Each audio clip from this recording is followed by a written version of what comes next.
Yo, what's going on, family? How y'all doing? How y'all doing? A lot of people been asking me the same question, and I'm gonna have to say it again. I'm gonna make this video specifically talking about this, right? So many people been, inquiring debt, whether it be like an auto loan, mortgage, credit card, and etc. You still gotta understand that it's all civil matters.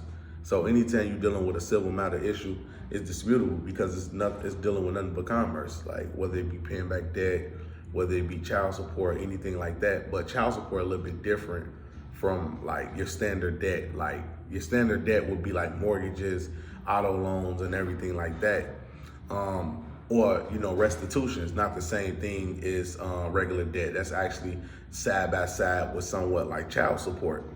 So as far as debt goes, right, now let's just say if you had an auto loan, right, and you never made a payment on there, there's many different options that you have, right? Now, for me, many people have been saying, hey, I want to discharge debt using a 1099-C or whatever the case might be. And I tell a lot of people, hey, did you know really debt is really in the public, right? So, every time you miss a payment or you make a payment, it really just goes towards your consumer credit report because debt is not permanent. So the credit bureaus, not the credit bureaus, the companies who you first got the debt with, they have up to 6 months to charge off the account if you never made a payment on there. So if you always missed a payment, you never kept up with a payment, if you never been on time, they have 6 months. So after 6 months pass, they do something called a charge off. When they do a charge off, that means like a debt collection company is going to purchase the debt. Now this all is going to be shown on your credit report, right? So soon you run your credit report, you will see that account has been charged off and you will see it in collections. But if you make a dispute to the charge off account, now you take that debt, which is charged off, out of the public eyes. So anytime you go to another potential lender, he won't see it. You get what I'm saying? So many people make it complicated, but really disputing debt or canceling debt really just got something to do with just taking off your consumer credit report. And people have been talking about this for years. It's not nothing special you really got to do. And when people say, hey, what if I just clear up my credit card debt and we pretty much send back a coupon? Yeah, you can do that, right? But this is the flip side of using coupons, right? So a lot of stuff y'all been seeing on TikTok and everything like that, people been saying, hey, I sent my bank the coupon back. Let's just say the check was $5,000, right? Let's just say if the coupon was $5,000 on the balance and you wrote that coupon back to pay off in full, right?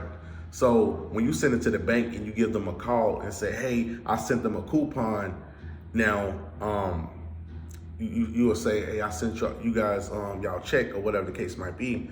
Now the bank's gonna say, okay, we can give you a courtesy credit. Now when you get a courtesy credit, this can happen sometimes. You get what I'm saying?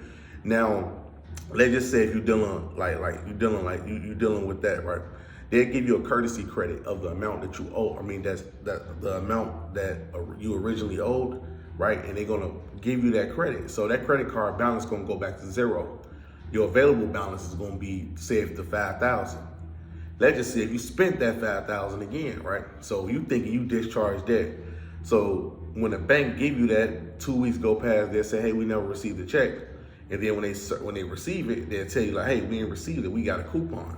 And so what the bank is usually gonna do is double the amount that you owe. So if you owe 5,000 before, you max out your credit card again, it'd be 10,000. You get what I'm saying?